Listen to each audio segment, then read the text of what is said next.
আলহামদুলিল্লাহ, আমরা এসেছি সূরা আলে ইমরানের 102 নম্বর আয়াত থেকে আজকে আমাদের তাফসীর শুরু হতে যাচ্ছে ইনশাআল্লাহ।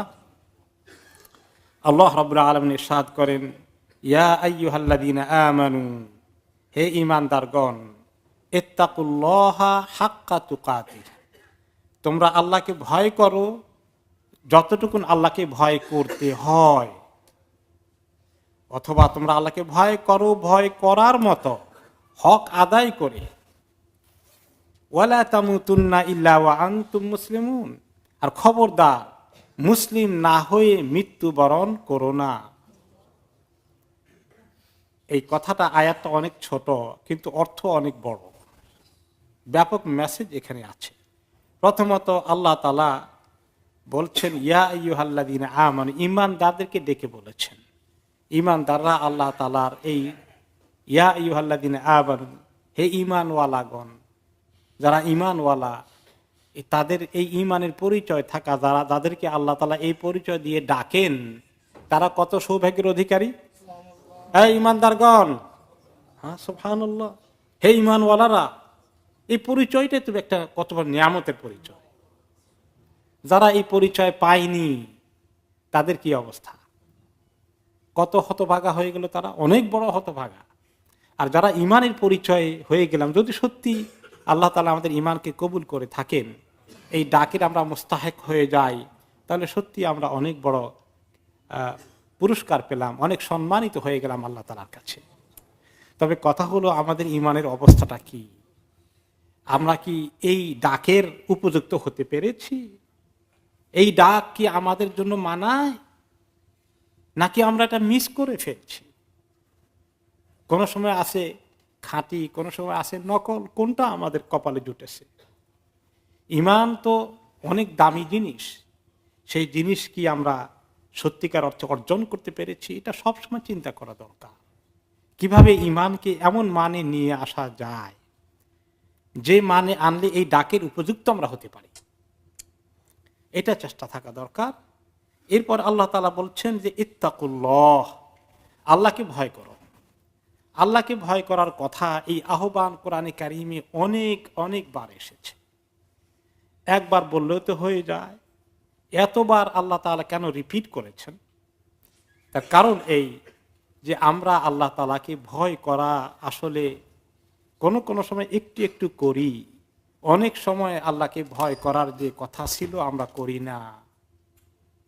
আমাদের অঙ্গ প্রত্যঙ্গ কথা শুনে না, আমরা আল্লাহ তাআলার শরীয়ত হালাল হারাম ঠিক মতো রক্ষা করি না। আল্লাহ তাআলাকে যেভাবে সম্মান করার কথা ছিল, মানার কথা ছিল, তা আমরা করি না। সেজন্য আল্লাহ তাআলা অনেকবার এই ডাক দিয়েছেন, ইত্তাকুল্লাহ ইত্তাকু রাব্বাকুম, অনেক আয়াতে বলেছেন। এই আয়াতে আরেকটি জিনিস আল্লাহ তাআলা তাকওয়ার সঙ্গে যোগ করেছেন, ইত্তাকুল্লাহ বলে ছেড়ে দেননি, হাক্কা তুকাতিহি, তাকওয়ার হক আদায় করে আল্লাহকে ভয় করো। ভয় করার হক আদায় করে ভয় করো।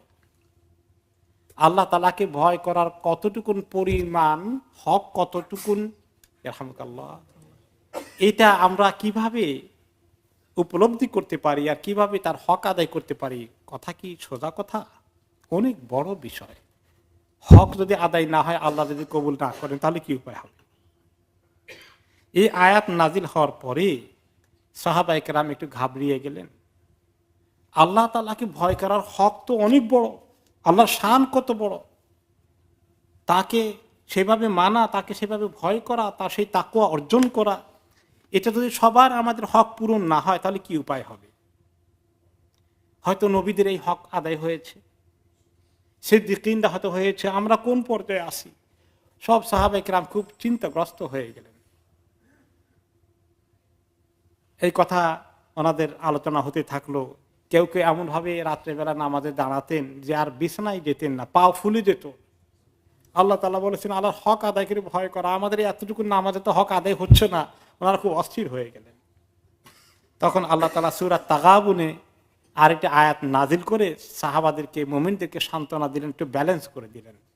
তিনি কি বলেন সেখানে? সাঈদ ইবনে জুবাইর রাদিয়াল্লাহু আনহু, প্রখ্যাত তাবেঈ, তিনি বলেন, লাম্মা নাযালাত হাযিল আয়া, এই আয়াত যখন নাজিল হলো, আল্লাহকে ভয় করো ভয় করার মতো, হক আদায় করে ইস্তাদ্দা আলাল কওম আল আমল, সাহাবাদের আমল করতে করতে তারা টায়ার্ড হয়ে গেলেন, সর্বনাশ, আমরা যতটুকু আদায় করি এতে বোধহয় আমাদের হক আদায় হচ্ছে না, ইরহামুকাল্লাহ। এই অবস্থা দেখে আল্লাহ তাআলা আরেকটি আয়াত নাযিল করলেন, সূরা তাগাবুনের 64 নম্বর আয়াত। তিনি সেখানে বললেন, ফাত্তাকুল্লাহা মাস্তাতাতুম, তোমাদের যতটুকু সাধ্য আছে সে অনুযায়ী হক আদায় করো। এই আয়াতটা নাযিল হওয়ার পরে সাহাবায়ে কেরামের কিছু সান্ত্বনা হলো, ওনাদের টেনশন কিছু কমে গেল। এবং এটাই ইসলামের প্রিন্সিপাল, আল্লাহ তাআলা সাধ্যের বাইরে কোনো কিছুই চাপান না। লা ইউকাল্লিফুল্লাহু নাফসান ইল্লা উসাহা, কোনো নাফসকে, কোনো প্রাণকে, কোনো জীবনকে, কোনো ব্যক্তিকে আল্লাহ তাআলা তার সাধ্যের বাইরে কোনো কিছু চাপিয়ে দেন না দায়িত্ব।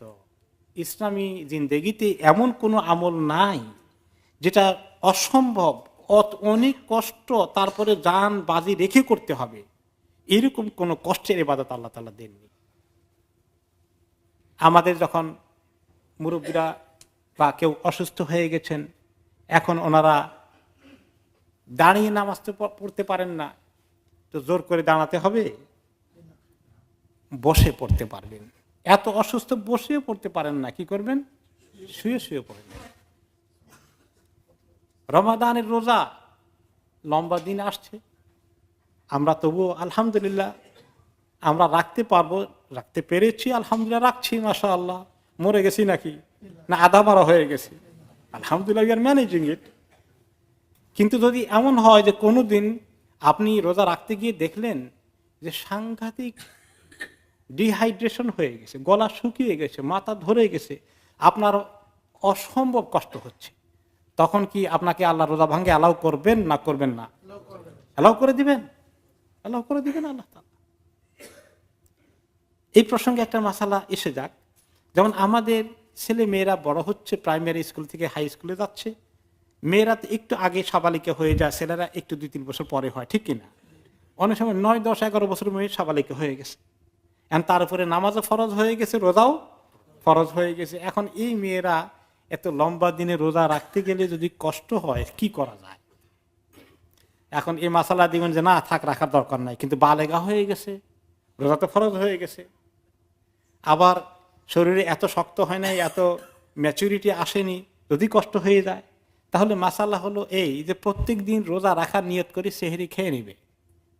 যেদিন সে ম্যানেজ করতে পারে, আলহামদুলিল্লাহ, কষ্ট তেমন হয়নি, রেখে ফেলবে। আর কোনোদিন যদি এমন হয় যে স্কুলে গিয়েছে ভীষণ কষ্ট হয়ে যাচ্ছে, তারা আর পারছে না, সেদিন ভেঙে ফেলবে এবং পরে শীতকালে ছোট দিনে কাজা করে ফেলবে। তাহলে আল্লাহ তাআলার কাছে শরীয়তের কোনো বিষয় এরকম কোনো কঠিন জিনিস নাই। মা জাআলা আলাইকুম ফিদ-দীনি মিন হারাজ, আল্লাহ তাআলা বলেছেন অন্য আয়াতে যে দ্বীনের ব্যাপারে আল্লাহ কোনো ব্যাপারে অত্যন্ত জটিল কিছু রাখেন। এরকম অনেক এক্সাম্পল আছে। একটি হাদিসে, বুখারী এবং মুসলিমের হাদিস, রাসূলুল্লাহ সাল্লাল্লাহু আলাইহি ওয়াসাল্লাম ইরশাদ করেছেন, ইযা আমারতুকুম বিশাইইন ফাতু মিনহু মাসতাতাতুম ওয়া মা নাহাইতুকুম আনহু ফাজতানিবুহু।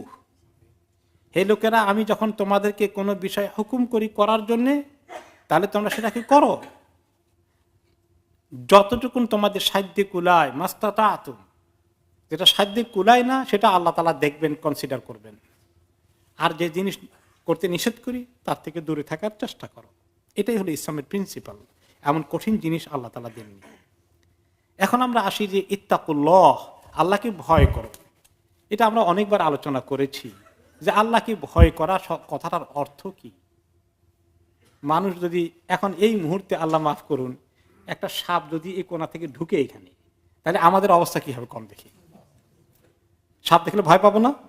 সবাই লাভ দিয়ে একটু কোন দিকে যাবো, কি করাবো, তারপরে হয়তো দেখি লাঠি টাঠি পাওয়া যায় কিনা, কিন্তু আগে ভয় একটু পেয়ে যাবো, আগে নিজের জান বাঁচাবো। তো এইরকম যদি কোনো কিছু দেখে ভয় পায়, তো আল্লাহ তাআলা কি এরকম ভয় পাওয়ার কথা বলা হচ্ছে? না, তাকওয়ার অর্থে এই ভয় পাওয়া না। এই জন্য সাপ, ডাকাত, দুশমন, এদেরকে ভয় পাওয়ার জন্য তাকওয়া শব্দ বলা হয় না আরবিতে, খাওফ, খাফা। যদি বাংলাতে সবগুলাই ভয়, আরবিতে এই তাকওয়া শব্দের অর্থ ওইটা না, ওই ভয় না। ভয় আছে ঠিক, কিন্তু ভয়ের সঙ্গে আল্লাহ তাআলার প্রতি মহব্বতও আছে, আল্লাহ তাআলার প্রতি তাজিম সম্মান আছে। সাপকে দেখে ভয় পেয়ে সম্মান করবেন নাকি একটু? না। আর সেই ভয়টা থেকে পালিয়ে অন্য দুষ্ট জিনিস দেখে ভয় পালিয়ে যেতে হয় যান বাঁচানোর জন্য। আর আল্লাহ তাআলার থেকে তাকওয়া অর্জন করার জন্য কোনো জায়গায় পালিয়ে যেতে হয়? বলবেন যে পালানোর কথাও আসে। আল্লাহ তাআলা এক নবী বলেছেন, ফাফিরু ইলাল্লাহ, আল্লাহর দিকে পালাও। আল্লাহর থেকে পালাও না, তর্জমা কি? আল্লাহর দিকে পালাও। তার মানে আল্লাহর কাছে আশ্রয়ের জন্য দৌড় দাও।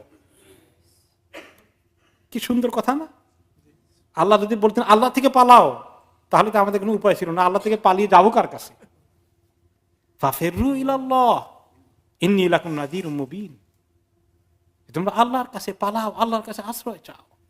তাহলে আল্লাহ তাআলাকে ভয় করতে হবে, আল্লাহ তাআলার কাছে ভয় নিয়ে আল্লাহর কাছেই আশ্রয় চাইতে হবে। আল্লাহুম্মা ইন্নী আউযু বিকা মিনকা, এরকম যে আল্লাহ আপনার কাছেই, আপনার কাছ থেকে আপনার কাছেই আশ্রয় চাই, আর আশ্রয় দেওয়ার কেউ নাই। আপনি যে জাহান্নামের শাস্তিটা আপনি দিবেন, সেটা থেকে মুক্তি পাওয়ার জন্য আপনার কাছেই আশ্রয় চাই, আপনার কাছেই প্রার্থনা করি। তো আল্লাহ তাআলা ভয়ের অর্থ হচ্ছে, আব্দুল্লাহ ইবনে মাসউদ রাদিয়াল্লাহু তাআলা আনহু তার একটা সংজ্ঞা দিয়েছেন, ইত্তাকুল্লাহ হাক্কা তুকাতিহ, অর্থ হলো আই ইউতা ফালা ইউসা ওয়া ইউশকার ফালা ইউকফার ওয়া ইউযকার ফালা ইউনসা। অর্থ হচ্ছে, তাকওয়ার অর্থ হচ্ছে যে আল্লাহ তাআলাকে এভাবে তার হুকুম মানতে হবে যে কোনো অবস্থায় তার হুকুমের বাইরে যাওয়া যাবে না, তার অবাধ্য হওয়া যাবে না, কুফরি করা যাবে না, এক নম্বর। দুই নম্বর হচ্ছে ওয়ায়ুশকার ফালা ইউকফার, সব সময় আল্লাহ তাআলার শুকর আদায় করা, কখনো অকৃতজ্ঞ হওয়া যাবে না। যে আল্লাহ আমাকে দিলেন কি, এত মানুষের এত কিছু দিলেন, আমার তো তেমন কিছু দিলেন না। আল্লাহ তাআলা অনেক দিয়েছেন, আমাকে সৃষ্টি করেও আল্লাহ তাআলা বিশাল আমাকে ইহসান করেছেন। আর তিন নম্বর হচ্ছে ওয়ায়ুযকার ফালা ইউনসা, সব সময় আল্লাহকে স্মরণে রাখা, কোনো সময় ভুলা যাবে না। এরকম যখন করে একটা লোক, তাহলে হাক্কা তাকওয়া হয়, তাকওয়ার হক আদায় হয়। আল্লাহকে অনুসরণ করা, নাফরমানি না করা, আল্লাহর শুকর আদায় করা, নাশুকর না হওয়া, আল্লাহকে স্মরণ করা, ভুলে না যাওয়া, এটা হচ্ছে তাকওয়ার হক। আনাস রাদিয়াল্লাহু তাআলা আনহু তিনি তাকওয়ার ব্যাখ্যা করেছেন, লা ইয়াত্তাকিল্লাহাল আবদু হাত্তা তুকাতিহি হাক্কা তুকাতিহি হাত্তা ইয়াখজানা লিসানা। তিনি আরেকটি স্পেসিফিক সংজ্ঞা দিয়েছেন যে আল্লাহর হক আদায় করে তাকওয়া অর্জন করতে হলে সম্ভব হবে না যতক্ষণ না জিহ্বাকে কন্ট্রোল না করেছে। এই জবানকে কন্ট্রোল করতে পারলে আল্লাহ তাআলার তাকওয়ার হক আদায় হয়। আমাদের গুনাহ যা কিছু হয়, হাতের মাধ্যমে বেশি গুনাহ হয় না মুখের মাধ্যমে বেশি গুনাহ হয়? পদে পদে দৈনন্দিন কত গুনাহ যে হয়ে যাচ্ছে, আল্লাহ নাসালুল্লাহ আল আফওয়া ওয়াল আফিয়া। তাহলে তাকওয়ার হক। এরপর আল্লাহ তাআলা বলছেন, ওয়ালা তামুতুন্না ইল্লা ওয়া আনতুম মুসলিমুন, খবরদার মুসলিম না হয়ে মারা যেও না, মুসলিম না হয়ে মৃত্যুবরণ করো না। তো এখন ইমানদারদেরকে ডেকে বলছেন, ইমানদারদেরকেই বলছেন খবরদার ইমানদাররা মুসলিম না হয়ে মরো না। এই কথাটা কেমন হলো? মুসলিম না হলে ইমানদার হলো কেমনি? ইমানদার হলে আবার মুসলিম না হয় কেমনি? তাহলে ইমান আর ইসলামের সংজ্ঞার মধ্যে নিয়ে অনেক লম্বা আলোচনা আছে, কিন্তু এই আয়াতে যেটা আমরা বুঝতে পেলাম যে ইমানটা এখানে হতে পারে একটা লোক সিনসিয়ারলি ইমানে ঢুকলো, যেমন একজন মুসলিম আল্লাহর প্রতি বিশ্বাস এনেই ইসলাম কবুল করলো, কিন্তু সে যদি এখন তার ইসলামকে ভালো করে শিখায়, রাহমাকাল্লাহ, নামাজগুলো ভালো করে পড়া, হালাম হারা সবগুলো ভালো করে যদি সে প্র্যাকটিস না করে, এমনি তার আল্লাহ তাআলার প্রতি ইমান মোটামুটি আছে, তাহলে ইমানদার হয়ে গেছে, কিন্তু আসলে মুসলিম প্রকৃত হয়নি। মুসলিম মানে হলো যে সব কিছু আল্লাহর সামনে একেবারে আত্মসমর্পণ করে দিয়েছে, সমস্ত হুকুমকে মানার জন্য আপ্রাণ চেষ্টা করছে। এ হচ্ছে প্রকৃত মুসলিম। এইরকম মুসলিম হওয়া, হালাল হারামের ব্যাপারে এত সচেতন থাকা, আল্লাহকে এইভাবে ভয় করা, প্রতিটি পদে পদে তাকওয়ার ব্যাখ্যা ওমর ইবনুল খাত্তাব রাদিয়াল্লাহু আনহু জিজ্ঞেস করলেন আরেকজনের কাছে, উবাই ইবনে কাব রাদিয়াল্লাহু আনহু, ইয়াহমুকুল্লাহ। তাকে বলছে, উবাই ইবনে কাব, আপনি যে কোরআনের বিশেষজ্ঞ, তাকওয়ার একটু ব্যাখ্যা করেন না। তিনি বললেন, আপনি কখনো কাঁটা যুক্ত মাঠে মরুভূমিতে হাঁটেননি যেখানে কাঁটা থাকে? তিনি বলেন যে এরকম কাঁটাওয়ালা জায়গা যখন ক্রস করেন, হেঁটে যেতে হয়, কিভাবে হাঁটেন? বলছে খুব সাবধানে হাঁটতে হয়, কারণ কোন জায়গায় পা দিয়ে বসে চট করে ঢুকে যায়, খুব দেখে দেখে হাঁটতে হয় প্রতিটি কদম। তারপরে কাপড়কে একটু উঠাই ধরতে হবে, কাপড়ের মধ্যে আটকে যায়, এরকম দেখে দেখে পা দিতে হয়। তিনি বলেন এটাই হলো তাকওয়া।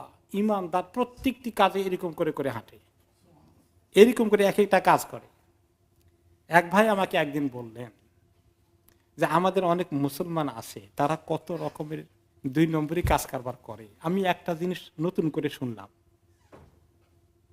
কেমিস্টে গিয়ে অনেক ওষুধপত্র তারপরে আপনার একবার নিয়ে আবার হারিয়ে যায়, সেটা আবার গিয়ে নিয়ে আসে, এতগুলো ওষুধ আনে, এনে অন্য কোনো জায়গায় এগুলোকে বিক্রি করে দেয়। এরকম করছে, এবং ভ্যারি লোকাল আমাদের আশেপাশে এভাবে ফাঁকি দিচ্ছে যে শত শত হাজার হাজার পাউন্ডের ঔষধ এভাবে চুরি করে নিয়ে যাচ্ছে। তো এরকম করে এটা কি মুসলমান হয়ে মরবে এই লোকগুলো? ইয়া আল্লাহ, আমাদের এই দেশে আসি আল্লাহ তাআলা কত ভালো তরিকায় রাখছেন, আলহামদুলিল্লাহ। যা চাকরি বাকরি নেই তারও আল্লাহ তাআলা খাবার ব্যবস্থা করে দিয়েছেন। এরপরে যদি এই সমস্ত ফাঁকি ফুকির খবর চলে যায়, তো দিনের পর দিন তো টাইট হতে থাকবে, টাইট হতে থাকবে। NHS এর এমনি পয়সা নাই, তারও তো কমাই দিবে। আর আল্লাহর কাছে কি নিয়ে যাব? হাক্কা তুকাতিহি, প্রতিটি পা এভাবে দেখে দেখে দেওয়ার কথা। আমাকে একদিন আরেকজন বললেন, তিনি একটা গ্রোসারি শপের মালিক। আমি আশ্চর্য হয়ে গেলাম ঘটনা শুনে। বললেন একজন কাস্টমার, মুরব্বী গোছের লোকই, মাছ কিনতে এসে হাতাহাতি করে একটা বড় জ্যাকেট গায়ে দিয়ে আসছেন, একটা বড় মাছকে হাতার ভিতরে ঢুকাই ফেলছে, ঢুকাই পরে তারপরে পার করে নিয়ে যাচ্ছে। আশ্চর্য হয়ে গেল। একজন লোক যিনি আমাদের পরিচিত এক দোকানদার আমাকে এই কথা বললেন যে এরকম অবস্থা মুসলমানের যদি হয়ে যায়, আর যখন এরকম দেখে মুসলমানরা এগুলো করে, নন মুসলিমরা মুসলমানদের ব্যাপারে ভালো ধারণা রাখবে কেমনে? আপনি আমাকে বলেন। তো এই জাতিকে আল্লাহ তাআলা ডেকে বলছেন, হে ঈমানদার লোকেরা, আল্লাহকে ভয় করার মতো ভয় করো, আর মুসলিম না হয়ে মরো না। এরকম অভ্যাস থাকলে এবং এই সমস্ত কারণে যদি এরকম হারাম রিজিক আপনার পেটের ভিতরে ঢুকে, প্রতারণা করে, চুরি করে, লুকিয়ে, ঠকিয়ে আপনি যদি আপনার রিজিকের মধ্যে ঢুকান, আপনার শরীরের মধ্যে ঢুকান, আপনার ছেলেপেলের রক্তের মধ্যে ঢুকান, তাহলে এরা কি ভালো মানুষ হবে? এবং এই জন্য আমাদের অনেকের ছেলেপেলে নষ্ট হয়ে যাচ্ছে এই সমস্ত কারণে। গ্যাং সৃষ্টি হচ্ছে, তারা ড্রাগের দিকে যাচ্ছে, এগুলো হচ্ছে। এই জন্য আমাদেরকে আল্লাহ তাআলাকে ভয় করার জন্য তিনি এত শক্ত করে বলেছেন, এগুলো মাথার মধ্যে ঢুকাতে হবে যে মুসলিম না হয়ে তোমরা মৃত্যুবরণ করো না, ওয়ালা তামুতুন্না ইল্লা ওয়া আনতুম মুসলিমুন। ইমাম ইবনে কাসীর রাহমাতুল্লাহ আলাইহি বলেন, আই হাফিজু আলাল ইসলামি ফি হালি সিহহাতিকুম ওয়া সালামাতিকুম লিতামুতু আলাইহি, যে তোমরা স্বাস্থ্য যখন ভালো থাকে তখন অসুস্থ হয়ে যাও, জীবনের সকল ক্ষেত্রে ইসলামটাকে এভাবে পালন করো, আমল করো, লালন করো, তাহলে তোমরা ইসলামের উপরেই মৃত্যুবরণ করতে পারবে। আর যদি ইসলামের উপরে মৃত্যুবরণ করতে পারো, ফাইনাল কারীমা কাদ আজরা আদাতাহু বিকারামি মান আন্নাহু মান আশা আলা শাইইন মাতা আলাই, যে ব্যক্তি কোন যে তরিকার উপরে সে অভ্যস্ত হয়ে আছে, সে তরিকায় সে মারা যাবে, সে হালতে তার মৃত্যু হবে। ওমান মাতা আলা শাইইন বুইসা আলাইহি, আর যে হালাতে তার মৃত্যু হয়েছে সে হালতেই তার হাসর হবে। আর একটি গল্প শুনেছিলাম, একজনের অভ্যাস ছিল পকেট মারের কাজ করা। পকেট মার বুঝেন তো? এখন তার সিরিয়াস অবস্থা, মৃত্যু সজ্জায় শায়িত, অলমোস্ট হুঁশ এখনো যায় নাই, কিছু হুঁশ আছে কিন্তু অবস্থা খুব কাহিল।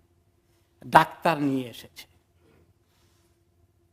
এখন ডাক্তার চিকিৎসা করতে করতে তারপরে ডাক্তার চলে গেছে কিছু ওষুধপত্র দিয়ে, আর যাতে যাতে তার এখান থেকে দম চলে গেছে। দম চলে যাওয়ার পরে দেখে যে তার হাতের মধ্যে কতগুলো টাকা, রোগীর হাতে এতগুলো টাকা। টাকা কোথায়? পরে ডাক্তার ফেরত আসছে, তার পকেট মার হয়ে গেছে।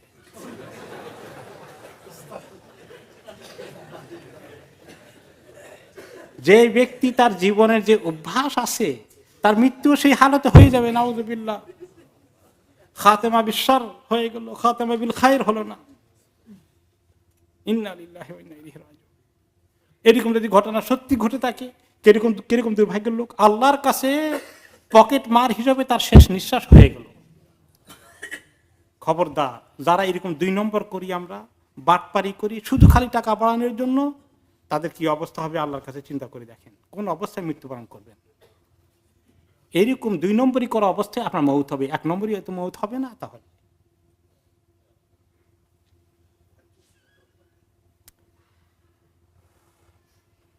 ইমাম মুজাহিদ রহমতুল্লাহ আলাই, একজন তাবেঈ, তিনি বলেন, আন্নান নাসা কানু ইয়াতুফুনা বিল বাইত ওয়া ইবনে আব্বাস জালিসুন মাহু মিহজান।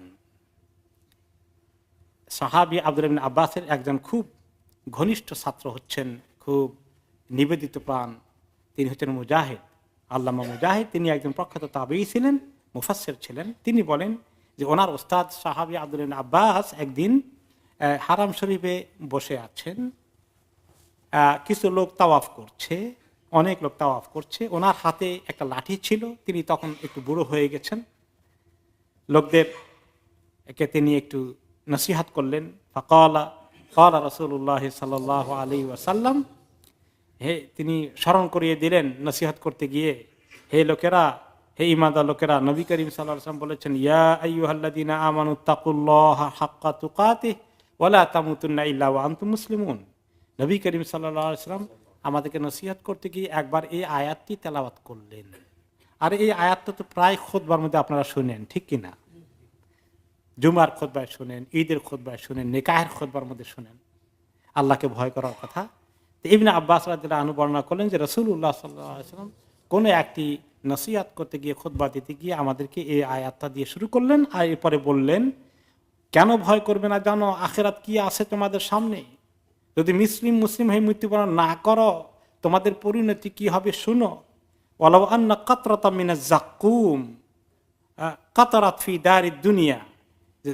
জাহান্নামে যাক্কুম নামে, জাহান্নামে যে বিষাক্ত খাদ্য দেওয়া হবে, একটি বিষাক্ত গাছের খাদ্য দেওয়া হবে, তার একটি ফোঁটা সামান্য পরিমাণ যদি এই দুনিয়াতে ছেড়ে দেওয়া হয়, লা আফসাদাত আলা আহলি দুনিয়া মা আয়েশাহুম, সমস্ত দুনিয়ার খাবার সবগুলো পলিউটেড হয়ে যাবে, বিষাক্ত, দূষিত হয়ে যাবে।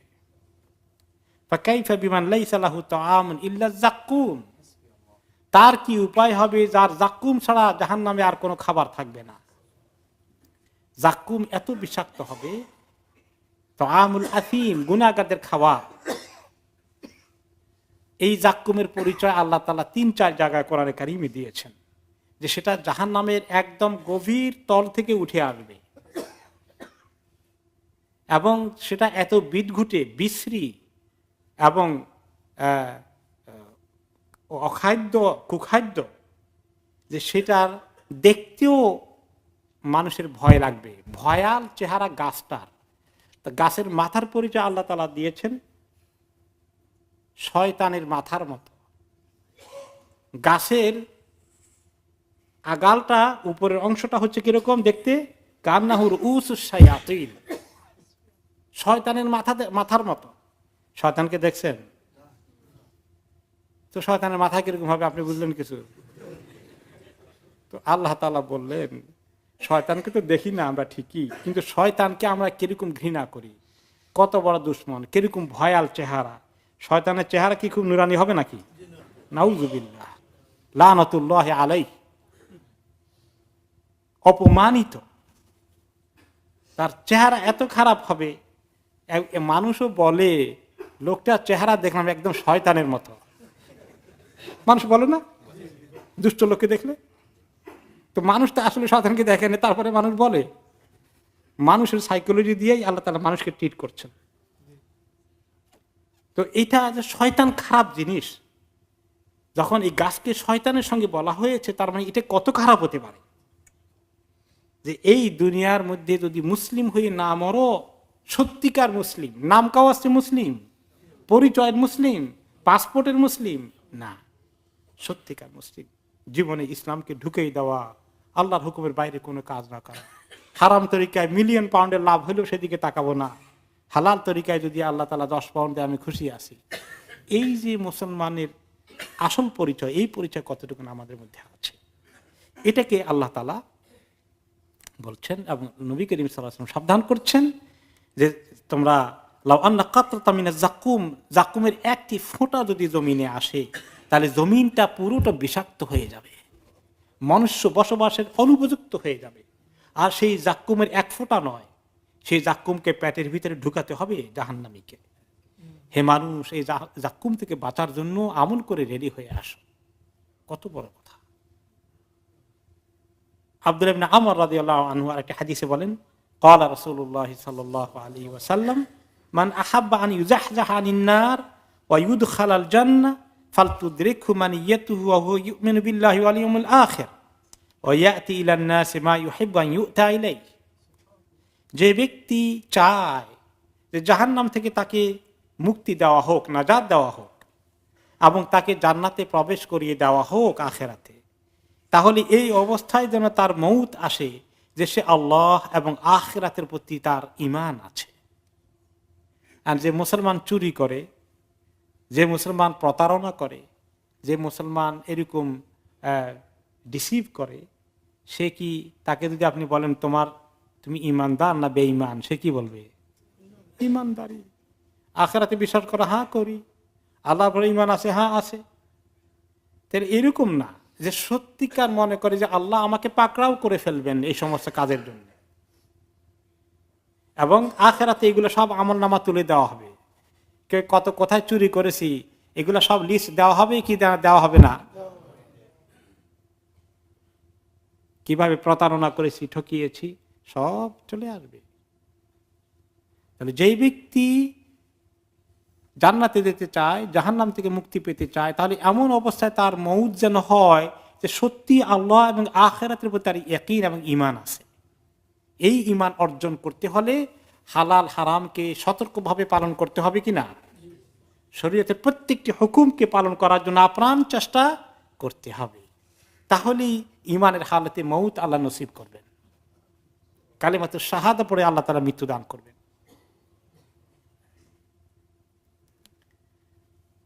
এরপরে তিনি বলেছেন যে এই হাদিসের শেষ অংশে, ওয়ায়াতি ইলান নাসি মা ইউহিব্বু আন ইউতা ইলাইহি, আর সে মানুষের সঙ্গে এমন ব্যবহার করুক যেভাবে সে চায় মানুষ তার সঙ্গে ব্যবহার করুক। আমরা কে চাই কোন লোক আমার সঙ্গে দুর্ব্যবহার করুক? কে চায় লোকেরা আমাকে বকাবকি করুক, রাগারাগি করুক, আমার বদনাম করুক, আমার দুর্নাম করুক, আমার গীবত করুক? কে চাই? তাহলে আমিও কারো এগুলো করা ঠিক হবে? তাহলে আমি চাই যেরকম মানুষ আমাকে ব্যবহার করে আমি যেন মানুষকে সেভাবেই ব্যবহার করি। এর ব্যতিক্রম ঘটে গেলে ওই যে আখিরাতে ঈমানের হালতে যাওয়া যাবে না, জান্নাতে যাওয়া যাবে না, জাহান্নাম থেকে মুক্তি পাওয়া যাবে না। মৃত্যুর সময় ঈমান নিয়ে মরার জন্য আরো কিছু আমল আছে, সেটা হচ্ছে যে তওবা করা বেশি করে, আর আল্লাহ তাআলার রহমতের মাগফিরাতের আশা বেশি করতে থাকা। এভাবে একটা হাদিস রাসূলুল্লাহ সাল্লাল্লাহু আলাইহি ওয়াসাল্লাম ইরশাদ করেছেন, লা ইয়ামুতুন্না আহাদুকুম ইল্লা ওয়া হুয়া ইহসিনু যান্না বিল্লাহি আযজা ওয়া জাল। কেউ যখন মৃত্যুবরণ করে ওই সময় যেন সে আল্লাহর প্রতি সুধারণা পোষণ না করে মৃত্যুবরণ করে না, মানে আল্লাহ আমাকে মাফ করে দেবেন, গাফুরুর রহিম, এই ধারণা তার থাকা দরকার। আল্লাহর ভয় যেমন থাকবে তেমনি আল্লাহর রহমতের আশাও থাকবে। কিন্তু আল্লাহ রহমতের আশা করবে কিন্তু মানুষের হক আদায় করবে না, ওই আশা করা ঠিক হবে না, সেটা থাকতে হবে। নবী করিম সাল্লাল্লাহু আলাইহি ওয়াসাল্লাম শুনলেন যে একজন সাহাবী অসুস্থ। কানা রাজুলুম মিনাল আনসারি মারিদান ফাজাআহু নবী সাল্লাল্লাহু আলাইহি ওয়াসাল্লাম ইয়াউদুহু ফাওয়াফাকাহু ফি সুকি ফাসাল্লামা আলাইহি। তিনি ওনাকে দেখতে গেলেন বাজারে। তো সাহাবী মোটামুটি এত অসুস্থ না, একটু ভালো ফিল করে বাজারে এসেছেন। বাজারে ওই সাহাবীর সঙ্গে দেখা হয়ে গেছে। সালাম কালামের পরে তিনি জিজ্ঞেস করলেন ফাকালা লাহু কাইফা আনতা ইয়া ফুলান, যে আপনার অবস্থা কি এখন? সাহাবীকে জিজ্ঞেস করলেন। ক্বালা বিখাইরিন ইয়া রাসূলুল্লাহ আরজুল্লাহ ওয়া আখাফু যুনুবি। বলে যে ইয়া রাসূলুল্লাহ ভালোই আলহামদুলিল্লাহ, তবে আল্লাহ তাআলার কাছে দুইটা জিনিস আমার একসঙ্গে আছে। একটা হলো যে আল্লাহর রহমতের মাগফিরাতের অনেক আশা করছি, যদি আমার গুনার ভয় আমাকে অস্থির করে তুলছে, দুটোই আমার আছে। এই দুটো নিয়ে আমি এখন আছি, যদি আমার শেষ সময় হতে ঘনিয়ে এসেছে। ফাকাল রাসূলুল্লাহ সাল্লাল্লাহু আলাইহি ওয়াসাল্লাম লা ইয়াজতামিআনি ফি কলবি আবদিন ফি হাদাল মাউতিন, যে কোনো ব্যক্তির অন্তরে যখন এই দুটো জিনিস একসঙ্গে হবে, ফি কলবি আবদিন ফি হাদাল মাউতিন ইল্লা আতাহু আল্লাহু মা ইয়ারজু ওয়া আমানাহু মিম্মা ইয়াখাফ। এইরকম দুটো তখন পাশাপাশি থাকে, যে আল্লাহর ভয়, আল্লাহর রহমতের আশা, তখন অবশ্যই আল্লাহ তাআলা যে জিনিসের ভয় করে সেই জিনিস থেকে নিরাপত্তা দান করেন, যে জিনিসের আশা করে সেই আশা তার পূরণ করেন। তাহলে আল্লাহ রাব্বুল আলামিনের এই রহমতের আশা করা, বিশেষ করে অসুস্থ হয়ে গেলে, ইন্তেকালের সময় ঘনিয়ে আসলে যদি আমরা টের পাই, ওই সময় এই দুটো জিনিস দিলের ভিতরে যেন জায়গা পায়, আল্লাহর রহমতের আশা, মাগফিরাতের আশা, আর আযাব গুনার ভয়, দুটো। তবে তিনি বলেছেন, ওলামায়ে কেরাম বলেছেন দুইটাই থাকবে, তবে একটার পাল্লা একটু ভারী হওয়া লাগবে। কোনটার পাল্লা ভারী হবে? রহমতেরটা যেন একটু পাল্লা ভারী হয়। আল্লাহ রাব্বুল আলামিন আমাদেরকে আল্লাহর ভয় এবং আল্লাহর রহমতের আশা দুটোই আল্লাহ তাআলা আমাদের অন্তরকে ভরপুর করে দিন। পরবর্তী আয়াতে আল্লাহ তাআলা ইরশাদ করছেন ওয়াতাসিমু বিহাবিলিল্লাহি জামিআন ওয়া লা তাফাররাকু, তোমরা শক্ত করে ধরো আল্লাহর রশিকে সবাই মিলে, আর তোমরা পরস্পর বিচ্ছিন্ন হয়ে যেও না। ওয়াজকুরু নি'মাতাল্লাহি আলাইকুম ইয কুনতুম আদাআন ফাআল্লাফা বাইনা কুলুবিকুম, ওই সময়ের কথা মনে করো যখন তোমরা একে অপরের প্রতি দুশমন ছিলে, শত্রুর মতো ছিলে, অতঃপর আল্লাহ তাআলা তোমাদের মধ্যে মহব্বত কায়েম করে দিলেন। ফাসবাহতুম বিনিআমাতিহি ইখওয়ানা, আর তোমরা আল্লাহর নিয়ামত পেয়ে ভাই ভাই হয়ে গেলে। ওয়া কুনতুম আলা শাফা হুফরাতিম মিনান নারি ফাআনকাযাকুম মিনহা, আর তোমরা একেবারে জাহান্নামের আগুনের গর্তের তীরে পৌঁছে গিয়েছিলে, সেখান থেকে আল্লাহ তাআলা তোমাদেরকে উদ্ধার করে ফেললেন। কাযালিকা ইউবাইয়িনুল্লাহু লাকুম আয়াতিহি লাআল্লাকুম তাহতাদুন, এভাবেই আল্লাহ তাআলা তোমাদের জন্য আয়াতগুলোকে বয়ান করেন, আশা করা যায় তোমরা হেদায়েত প্রাপ্ত হবে। এই আয়াতের মধ্যে আল্লাহ রাব্বুল আলামিন বলেছেন ওয়াতাসিমু, ইতিসাম। ইতিসাম হচ্ছে মজবুত করে আঁকড়ে ধরা, খুব শক্ত করে ধরা যাতে ছুটে না যায়। কি জিনিস শক্ত করে ধরতে হবে? বিহাবলিল্লাহ, আল্লাহর রশিকে, আল্লাহর রশিকে শক্ত করে ধরা। আল্লাহর রশি কি? কোরআন, ইসলাম। কোরআনের ব্যাখ্যা হলো হাদিস, কোরআন বললে হাদিসে চলে আসে। এই জন্য হাবলুল্লাহ বলতে অনেক তাফসিরে বলা হয়েছে আল কোরআন, আল্লাহর কোরআনকে সবাই শক্ত করে ধরে ফেলি, কোরআনের সঙ্গে অটোমেটিক্যালি হাদিস চলে আসবে, কারণ কোরআনের ব্যাখ্যা হাদিস ছাড়া সম্ভব নয়। আর এই কোরআনের পরিচয় দিতে গিয়ে অনেক সাহাবী বর্ণনা করেছেন। হুয়া হাবলুল্লাহিল মাতিন, কোরআন হচ্ছে আল্লাহর শক্ত মজবুত রশি। ও সিরাতুল মুস্তাকিম, আর কোরআন হচ্ছে আল্লাহর সিরাতুল মুস্তাকিম, যে সরল পথ জান্নাতে নিয়ে যাবে। আব্দুল্লাহ ইবনে মাসউদ রাদিয়াল্লাহু তাআলা আনহু বর্ণনা করেছেন, ইন্না হাযাল কোরআন হুয়া হাবলুল্লাহিল মাতিন, এই কোরআন হচ্ছে আল্লাহ তাআলার মজবুত রশি। হুয়া নূরুল মুবিন, এই কোরআন হচ্ছে খুব সুস্পষ্ট নূর, আলো। হুয়া শিফাউন নাফি', কোরআন হচ্ছে ফায়দা দানকারী, শেফা দানকারী একটা জিনিস। ইসমাতুন লিমান তামাসসাকা বিহি, যে ব্যক্তি কোরআনকে শক্ত করে ধরে তার জন্য নিরাপত্তার গ্যারান্টি আছে। ওয়া নাজাতুল লিমান ইত্তাবাহু, আর যে ব্যক্তি কোরআনকে অনুসরণ করে তার জন্য আখিরাতে মুক্তির সম্ভাবনা, মুক্তির গ্যারান্টি রয়েছে।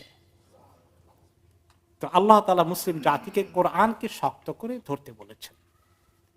কোরআন কেন্দ্রিক আমাদের সমস্ত কিছু গড়ে উঠবে, মুসলমানদের জীবন পরিচালিত হবে কোরআন কেন্দ্রিক। কোরআনের হুকুম আহকাম, তার ব্যাখ্যায় হাদিস তাদের জীবনে সব কিছুকে পরিচালনা করবে। তাদের জীবনের ব্যক্তিগত, সামাজিক, রাষ্ট্রীয় সকল কিছু পরিচালিত হবে কোরআন দ্বারা, এবং সেটাই হচ্ছে আল্লাহ তাআলার এই শক্ত রশি। এখন এই কোরআনকে আল্লাহ তাআলা বলেছেন শক্ত করে ধরার জন্য, বুঝলাম। বলা হয়েছে ওয়াতাসিমু, তোমরা ধরো। তোমরা বলতে কাদেরকে বোঝানো হয়েছে? মুসলিম উম্মাহকে। কয়েকজনকে না সবাইকে? সবাইকে। তো সবাই তো হয়ে গেছে। তারপরে আবার আল্লাহ তাআলা বলছেন জামিআন, ঐক্যবদ্ধভাবে সবাই।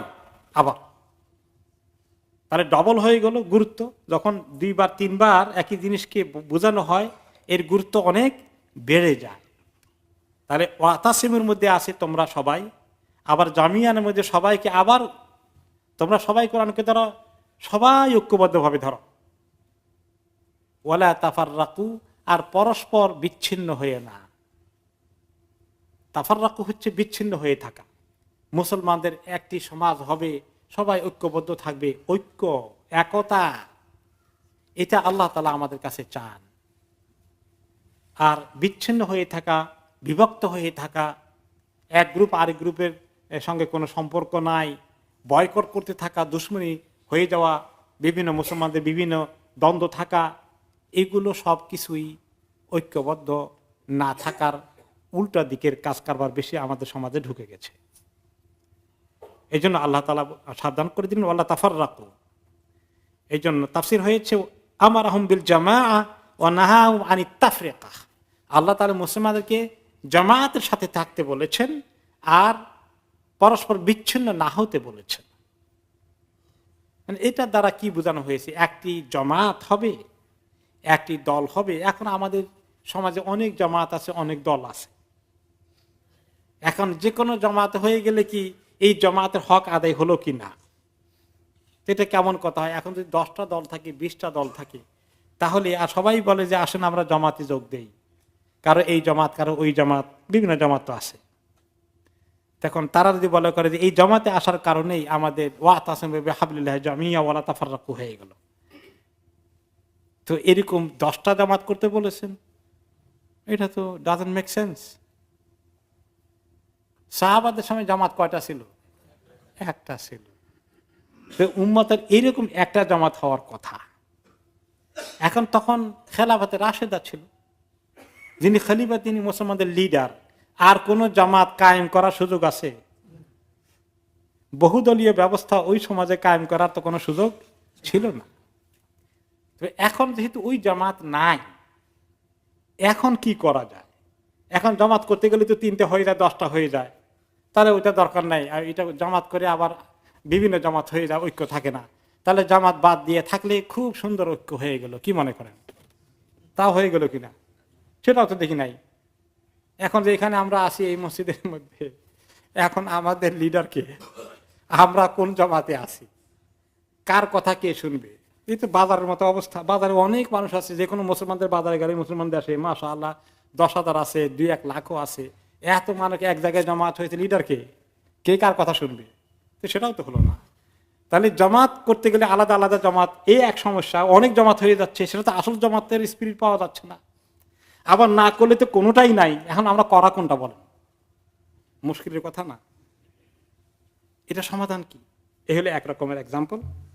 আরেকটা এক্সাম্পল হলো, মনে করেন বিভিন্ন গ্রামের ভিতরে এক সমাজ আরেক সমাজ, আবার পাড়া পাড়ায় বিভিন্ন সংঘর্ষ হয়ে যায়। কয়েকদিন আগেও দেখলাম যে বিভিন্ন জায়গায় সংঘর্ষ হয়ে মানুষও মারা যায়। এই গ্রামের এই পক্ষ আর ওই পক্ষ মারামারি হচ্ছে। এটা যে ঐক্য বিরোধী কাজ কিরকম হচ্ছে দেখছেন না?